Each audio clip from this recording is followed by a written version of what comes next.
स्वागत है एक बार फिर से हमारे यूट्यूब चैनल में। और आज मैं बात करने वाला हूँ उत्तर प्रदेश के मुसलमानों के बारे में, महाराष्ट्र के मुसलमानों के बारे में और बिहार के मुसलमानों के बारे में। उत्तर प्रदेश के मुसलमानों के बारे में पहले बात कर लेता हूँ। उत्तर प्रदेश में बहुत बड़ी आबादी है मुसलमानों की, मगर मुसलमानों का नेता कोई भी नहीं है। महाराष्ट्र में बहुत बड़ी आबादी मुसलमानों की है, मगर मुसलमानों का नेता एक भी नहीं है।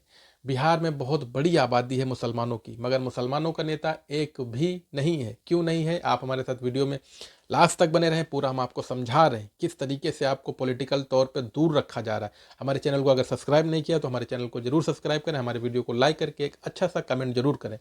चलिए बढ़ते हैं हम अब वीडियो के आगे। दरअसल हो क्या रहा है कि भारत जोड़ो न्याय यात्रा के नाम पे राहुल गांधी सबको भाषणबाजी तो कर रहे हैं, मगर मुसलमानों का नाम अपने मंच से एक भी नहीं ले रहे। तेजस्वी यादव अपनी सभाएं तो जरूर कर रहे हैं, उनकी सभाओं में भीड़ आ रही, मगर मुसलमानों का वो एक भी नाम लेने से कतरा रहे हैं। महाराष्ट्र में लगातार वहाँ पे जो मुस्लिम नेता हैं कांग्रेस पार्टी के, वो लगातार कांग्रेस पार्टी छोड़ के जा रहे हैं, क्योंकि कांग्रेस पार्टी का दोहरा रवैया, कांग्रेस पार्टी की दोहरी मानसिकता, कांग्रेस पार्टी का दोहरा रवैया मुसलमानों के प्रति कहीं ना कहीं ये साबित करता है कि कांग्रेस पार्टी नहीं चाहती है कि संसद भवन के अंदर मुसलमानों की आबादी बढ़े, या संसद भवन के अंदर मुसलमानों की संख्या बढ़े, या मुसलमान का पॉलिटिकल तौर पर इन्वायरमेंट हो। क्योंकि मुसलमानों को हमेशा वो मजदूर और बंधुआ मजदूर समझती है कांग्रेस पार्टी। सिर्फ और सिर्फ गुलामी की जंजीरों में जकड़ के रखना चाहती है कांग्रेस पार्टी। मगर जो कांग्रेस पार्टी का समर्थक है, युवक कांग्रेस पार्टी का जो मुसलमान है, वो लगातार उनका झंडा उठाए, उनका समर्थन किए। उत्तर प्रदेश हो, चाहे बिहार हो, चाहे महाराष्ट्र हो, किसी भी राज्य में ले लो, जो कल पार्टियां आई हैं, जिन्होंने कल पार्टी की स्थापना की है, आम आदमी पार्टी, उससे लगातार गठबंधन दिल्ली में कांग्रेस पार्टी ने किया है, पंजाब में किया है और गुजरात में किया है। गुजरात में एक जगह है भरूच, जहाँ पे मुस्लिम आबादी अच्छी खासी मिनिमम है, वहाँ से जीत सकती है, एक प्रत्याशी, मुस्लिम प्रत्याशी जीत सकता है। वहाँ के सांसद रहते थे अहमद पटेल साहब, 45 साल अपने पूरे ज़िंदगी के दे दिए उन्होंने कांग्रेस पार्टी को, मगर कांग्रेस पार्टी ने उनके परिवार को धोखा देने का काम किया। उनकी वहाँ पे जो बेटी हैं, उनकी वहाँ पे जो बिटियाँ हैं, उनकी जो अहमद पटेल साहब की जो बेटी है मुमताज़ पटेल, वो वहाँ पे प्रत्याशी, संभावित प्रत्याशी थी कांग्रेस पार्टी की, मगर कांग्रेस पार्टी ने अपने होशियारी दिखाते हुए अपने मुस्लिम कैंडिडेट ना मिल पाए, मुस्लिम कैंडिडेट को टिकट, इस वजह से वो सीट आम आदमी पार्टी को दे दी। अब आप एक बात ये बताइए कि आम आदमी पार्टी क्या मुमताज़ पटेल को तो वहाँ से वो प्रत्याशी नहीं बनाएगी, वो तो किसी अदर कास्ट को बनाएगी।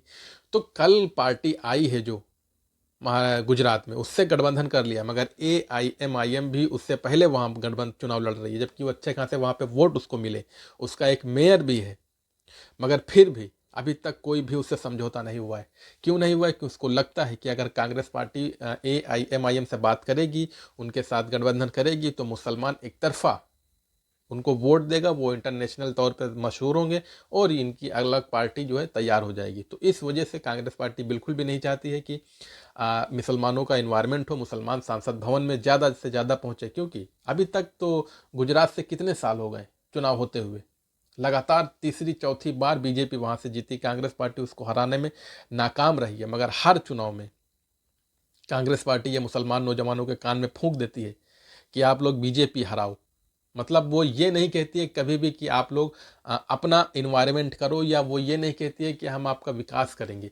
कभी भी आप किसी भी मंच से आपने नहीं सुना होगा कि मुसलमानों का नाम लेके राहुल गांधी ने कहा है कि आप हमको वोट दो, हम आपके खिलाफ जो कानून बनते हैं हम उस पर रोक लगाएंगे, आपके खिलाफ जो कानून बनाए गए हैं हम उनको नहीं बनने देंगे, आपके खिलाफ जो घर तोड़े गए हम उनको नए बना के देंगे।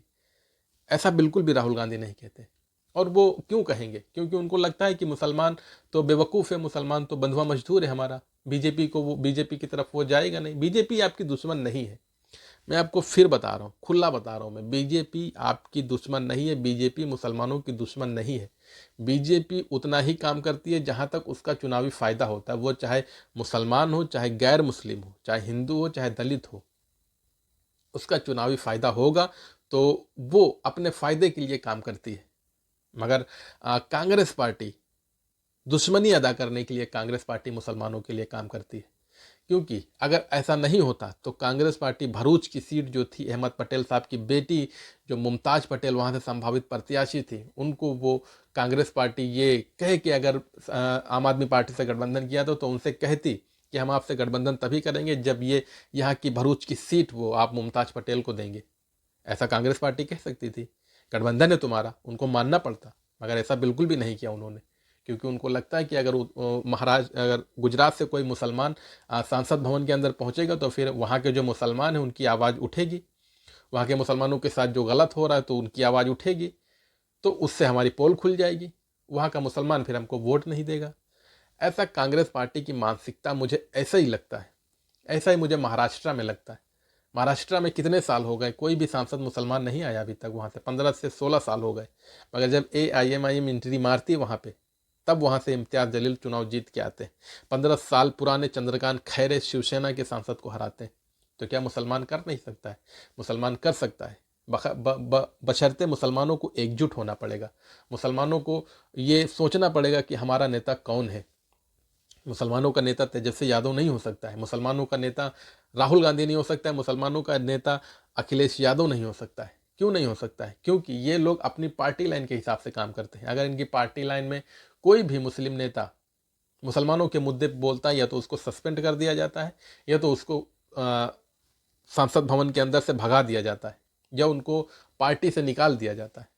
तो ये मुसलमानों को बिल्कुल भी इन लोगों से बच के रहना चाहिए। मेरे ख्याल से तो बच के रहना बिल्कुल भी चाहिए। तो आप लोगों को क्या लगता है कि आप हमारे इस कमेंट बॉक्स में ज़रूर बताएं, और हमारे चैनल को अगर सब्सक्राइब नहीं किया तो हमारे चैनल को जरूर सब्सक्राइब करें। आज की वीडियो में इतना ही, हम आपको मिलेंगे अगली